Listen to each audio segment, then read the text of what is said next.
Assalamualaikum warahmatullahi wabarakatuh. Perkenalkan, kami dari kelompok 6 yang akan membahas kasus hematemesis melena dan hipertensi yang beranggotakan Lilis Hidayatul Fitri, Nina Dwistiani, Oktaviani Yosepin, Saida Rahmawati, Tian Deirantika, Umi Sangadah, dan Yesi Linda Saputri.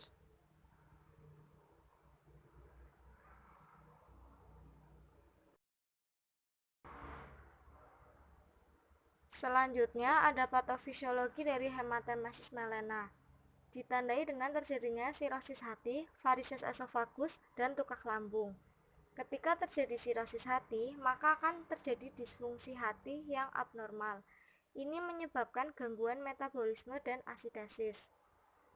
Ketika gangguan metabolisme ini terjadi, maka nafsu makan akan berkurang sehingga tidak terjadi keseimbangan nutrisi di dalam tubuh. Ketika terjadi pendarahan itu disebut dengan hematemesis melena. Ditandai dengan mual muntah darah karena dalam tubuh kekurangan volume cairan. Sedangkan ketika terjadi asites, maka tensi akan normal, di mana ditandai dengan nyeri akut. Kemudian varises esofagus, di mana tekanan pembuluh darahnya akan meningkat sehingga terjadi pecahnya pembuluh darah pada esofagus. Pendarahan pada esofagus ini akan menyebabkan terjadinya nyeri pada perut karena nyeri akut penurunan volume udara dan hematemesis melena. Penurunan volume udara ini akan menyebabkan pasien mengalami anemia yang ditandai dengan kelemahan dan kelebihan sehingga terjadi intoleransi aktivitas. Selanjutnya, pada tukak lambung, di mana terjadi infeksi akibat kuman Helicobacter pylori yang menyebabkan inflamasi pada tubuhnya, yang menyebut informasi ini menyebabkan pendarahan, di mana pendarahan ini menyebabkan hematemesis melena ditandai dengan mual muntah akibat kekurangan volume cairan di dalam tubuh. Selanjutnya ada kasus. Tanggal masuk rumah sakit 29 Juni 2020, nama Tuan H, tanggal lahir atau umur 50 tahun, berat badan 68 kg, tinggi badan 166 cm, jenis kelamin laki-laki, kondisi khusus, hematemesis, keluhan utama, mual, muntah lemas, BAB hitam, nyeri kepala, cakap-cekot dan kencang di bagian tengkuk, muntah darah sekitar 1 gayung, warna merah merongkol-merongkol, perut mulas dan sesak. Diagnosis dokter, pasien hematemesis dan hipertensi.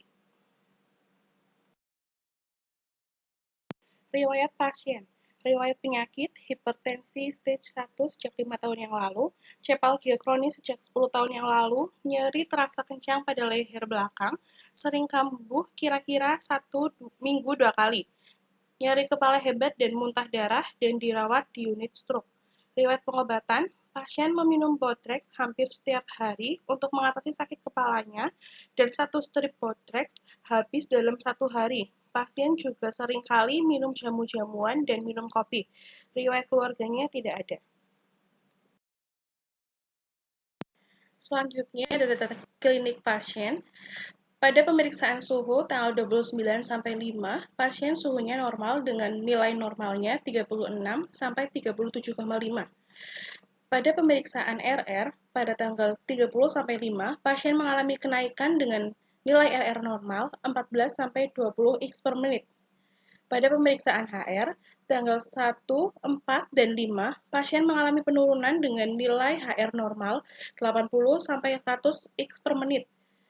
Dan pada pemeriksaan tekanan darah, pasien mengalami kenaikan pada tanggal 29, 30, 2 sampai 5 dengan nilai tekanan darah normal 120/80 mmHg. Selanjutnya ada data pemeriksaan laboratorium. Pada pemeriksaan hemoglobin pasien mengalami penurunan dari angka normal pada tanggal 29/4 dan tanggal 2/5. Pada pemeriksaan hematokrit juga mengalami penurunan, yaitu pada tanggal 29/4 dan 2/5.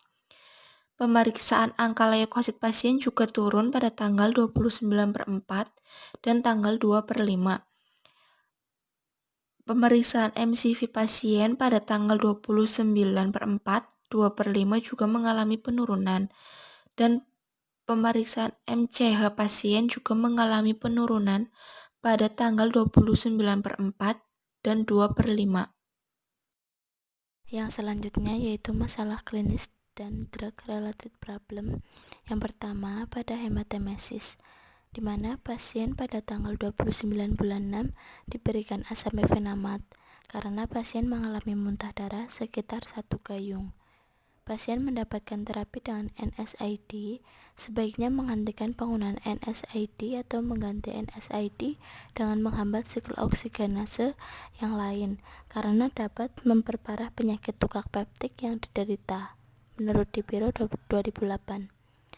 Untuk pemberian asam mefenamat pada pasien usia lanjut tidak dianjurkan karena obat ini meningkatkan aktivitas perut dan perdarahan usus. Resep yang diberikan yaitu asam mefenamat, di mana tidak sesuai menurut literatur.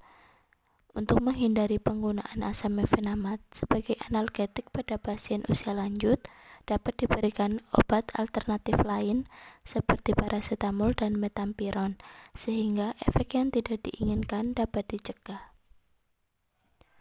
Untuk penggunaan omeprazol, lansoprazol, dan sukralfat, hal ini sesuai dengan literatur, di mana penggunaan proton pump inhibitor dan sukralfat sesuai dengan literatur yang menyebutkan bahwa terapi dengan kombinasi PPI lebih efektif dibandingkan dengan penggunaan H2RA. Selanjutnya, pada tanggal 29 bulan 6, pasien diberikan sukralfat karena mengalami perut welas, di mana hal ini sesuai dengan literatur. Pemberian sukralfat pada kasus ini didasari mekanisme kerja yang melibatkan ikatan selektif pada jaringan ulkus nekrotik, di mana obat ini bekerja sebagai sawar terhadap asam, pepsin, dan empedu. Obat ini juga memerlukan pH asam untuk aktif, sehingga tidak boleh diberikan bersama antasida atau antagonis reseptor H2. Pada tanggal 29 bulan 6, pasien diberikan omeprazol drip, kemudian dihentikan dan digantikan dengan lansoprazol pada tanggal 7-9. Hal ini sesuai dengan literatur bahwa pemberian omeprazol dosis sangat tinggi sehingga dapat mengganggu mekanisme kerja obat lain, sehingga dilakukan penyesuaian dosis dengan mengganti omeprazol menjadi lansoprazol. Untuk masalah klinis yang selanjutnya yaitu hematemesis, pasien mengalami hematemesis, muntah darah, sehingga direkomendasikan asam traneksamat, di mana asam traneksamat berperan sebagai koagulan atau penggumpalan darah, dan vitamin K diperlukan sebagai produksi faktor pembekuan darah sekaligus produksi protein yang dibutuhkan tulang.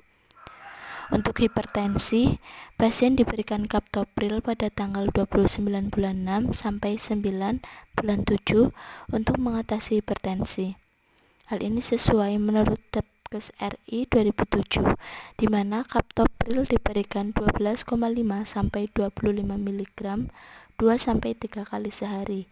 Captopril memiliki durasi kerja yang sangat singkat, sehingga harus digunakan 2-3 kali sehari untuk dapat menurunkan tekanan darah selama 24 jam. Selanjutnya, yaitu amlodipin. Pada tanggal 1-7, pasien diberikan amlodipin untuk mengatasi hipertensi. Amlodipin memberikan efek farmakologis sebagai agen antihipertensi dengan mekanisme kerja CCB. Amlodipin bekerja dengan cara menghambat ion kalsium masuk ke dalam vaskularisasi otot polos dan otot jantung, sehingga mampu menurunkan tekanan darah. Untuk masalah klinis sepalgia, pada tanggal 29 bulan 6, pasien mengalami keluhan nyeri kepala, cekak-cekot, dan kencang di bagian tengkuk, kemudian diberikan diazepam. Hal ini tidak sesuai menurut literatur, di mana diazepam merupakan golongan obat benzodiazepin yang penggunaannya tidak sesuai digunakan pada pasien usia lanjut. Karena pasien usia lanjut, khususnya yang sensitif dengan obat ini, dapat meningkatkan risiko kemunduran mental, delirium, atau tidak bisa berpikir jernih, jatuh, dan patah tulang.